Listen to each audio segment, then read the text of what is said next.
যারা ফিলিস্তিনি বাচ্চাদের ভিডিও দেখে চোখের পানি ফেলি, কিন্তু আমাদের ওয়াশরুমে গেলে হ্যান্ড ওয়াশটা দেখা যায় ইহুদিদের। আমাদের ওয়াশরুমে গেলে দেখা যায় সাবানটা কেনা হয়েছে যে সাবানটা আমি টাকা দিয়ে কিনে এনেছি আমার পকেট থেকে, সেটা ইহুদিদের তৈরি করা। আমি যে সফট ড্রিঙ্কসটা গিলছি ডক ডক করে, সেটা ইহুদিদের তৈরি করা। এই সমস্ত পণ্য আপনি যখন মুদি দোকান থেকে কিনেন, আপনি কোন দোকান থেকে যখন ইহুদিদের কোন পণ্য কিনেন, তখন আপনি পণ্য কিনেন না, আপনি মূলত ইহুদিদেরকে চাঁদা দেন বোমা হামলা করবার জন্য। আপনি যেটাকে টাকা দিয়ে সম্পদ কেনা, মাল কেনা মনে করছেন, এটা মাল কেনা নয়, এটা অভিশপ্তদের বোমাবাজিতে সাহায্য করা। লজ্জার বিষয়, কার্যকরভাবে বাংলাদেশে এখনো পর্যন্ত ফিলিস্তিন ইস্যুতে আমরা একটা বয়কট কার্যকরভাবে করতে পারি নাই। একটা সফট ড্রিঙ্কস শুধুমাত্র কিছুটা বর্জন করা গেছে আলহামদুলিল্লাহ, আর বাকি প্রোডাক্টগুলো সব যেভাবে সেভাবে রয়েছে। আমি একটা দেশীয় প্রোডাক্টের একটা মালিক, একটা দেশীয় প্রোডাক্টের একজন মালিককে প্রশ্ন করেছিলাম, ভাই আপনাদের প্রোডাক্টগুলো কেন বাজারে বাজারে দোকানে দোকানে পাওয়া যায় না? কেন ইউনিলিভারের মাল বাজারে পরিপূর্ণ? কেন যারা আমাদের সমাজে 14ই ফেব্রুয়ারিতে আমাদের তরুণদের চরিত্রকে ধ্বংস করার নীল নকশা করে, সেই ক্লোজ আপ কেন আমার দোকানে থাকে? কেন আপনাদের পেস্ট দোকানে নাই? আমাকে সেই বাংলাদেশি কোম্পানির মালিক, বাংলাদেশি প্রোডাক্ট তৈরি করেন সেই ব্যবসা প্রতিষ্ঠানের মালিক, তিনি আমাকে বলছেন, ভাই লজ্জার কথা, আমাদের দেশে এক শ্রেণীর, সবাই নয়, এক শ্রেণীর অসাধু কর্মকর্তা কর্মচারী আছে সরকারি অফিসগুলোতে, যারা এই সমস্ত ইহুদি কোম্পানিগুলো, বিদেশি কোম্পানিগুলো থেকে টাকা পয়সা খেয়ে, ঘুষ খেয়ে, তাদের জন্য সকল সুযোগ সুবিধা, সকল ফ্যাসিলিটিসকে এমন ভাবে প্রোভাইড করে যে আমরা দেশীয় প্রোডাক্ট যারা প্রস্তুত করি, তৈরি করি, তারা তেমন কোনো সুবিধা করতে পারি না। তার এই কথার বাস্তবতা আছে। আমিও কিছুটা অনুভব করার চেষ্টা করেছি, অনুসন্ধান করার চেষ্টা করেছি।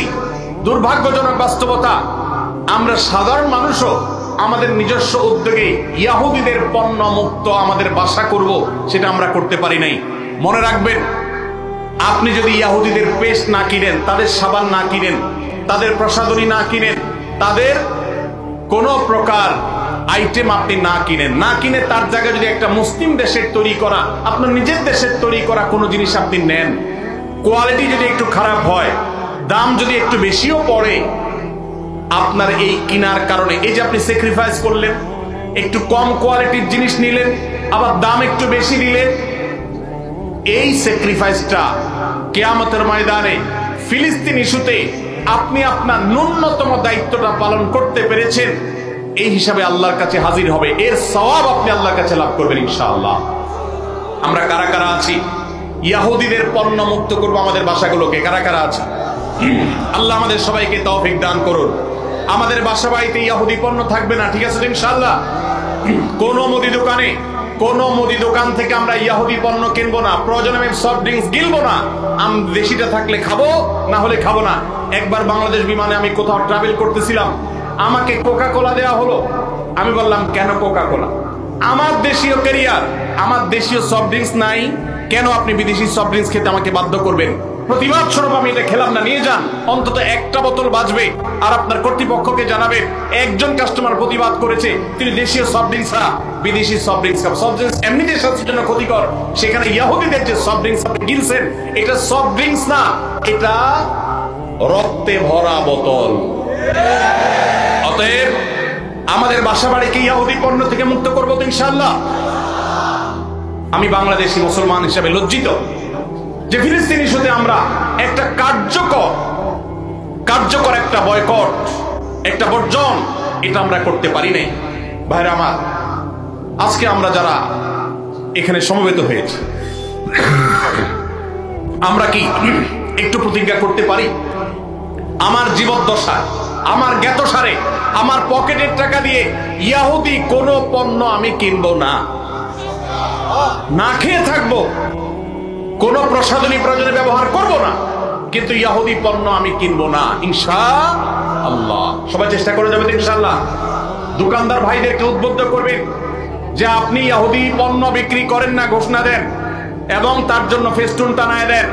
আমরা প্রচার করব আপনার দোকানের যে অমুক দোকানদার ভাই তিনি ইহুদি পণ্য বিক্রি করেন না, তিনি ইসলামী চেতনা মাজলুমদের পক্ষে অবলম্বন করে তিনি তার এই স্যাক্রিফাইস করেছেন। তার দোকানের বিক্রি বাড়াবার জন্য আমরা প্রচারণা করব ইনশাআল্লাহ। চেষ্টা করা যাবে না ইনশাআল্লাহ? ভাইরা আমার, তৃতীয়ত যে কারণে আমি লজ্জিত সেটি হলো ইহুদিদের এই অভিশপ্ত হায়নাদের যারা মানবতাকে কুরে কুরে খাচ্ছে যুগ যুগ ধরে ফিলিস্তিনের মাটিতে, ছোট বাচ্চাদের রক্তে যাদের হাত রঙিন হয়ে আছে যুগ যুগ ধরে, তাদের যে সমস্ত ধ্বজাধারী আছে, তাদের যে সমস্ত দালাল আছে, বাংলাদেশে মাথা গড়লে সংখ্যা বলা যাবে এত স্বল্প সংখ্যক দালাল আছে। এই কট্টর সেকুলার বামপন্থী কিছু দালাল, মুসলিম বিদ্বেষী কিছু দালাল, যারা ইহুদিদের দালাল, এই মুসলমানদের ভূখণ্ডে, ধর্মপ্রাণ মানুষের ভূখণ্ডে তাদের গলা যখন উঁচু দেখি তখন আমার লজ্জা হয়। আমরা এই দালালদের উঁচু কণ্ঠ যদি এদেশে শুনি তাহলে এর চেয়ে বড় লজ্জার বিষয় আর কিছু হতে পারে না। মানব ইতিহাসের সবচেয়ে বড় হত্যাযজ্ঞ চালানো, সময়ের সবচেয়ে বড় হায়না এই ইহুদিদের সমর্থন যারা করে তারা মানুষরূপী পশু ছাড়া কিছু হতে পারে না। অথচ এই মানুষগুলোই আজ আমাদের সবকিছু ঠিক করে দেয়।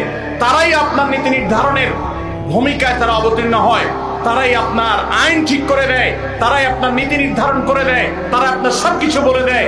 জাতি হিসাবে আমাদের জন্য এর চেয়ে বড় লজ্জার বিষয় আর কিচ্ছু হতে পারে না।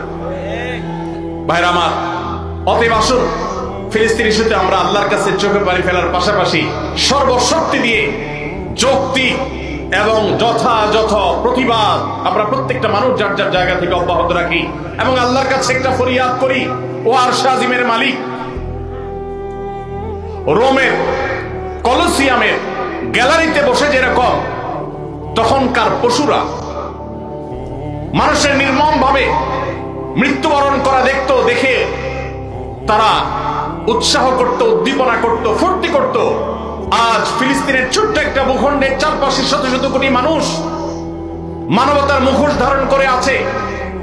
মানবাধিকারের সবক সকাল বিকাল যারা মুখে শোনায়, মুখে বলে, জিগির তোলে, সেই মানুষগুলো আজ ওই কলোসিয়ামের গ্যালারিতে বসে যেরকম নির্মম ভাবে মানুষ হত্যার আনন্দে উৎসব করত, আজ গোটা বিশ্ব সেরকম উৎসবে মত্ত হয়ে আছে।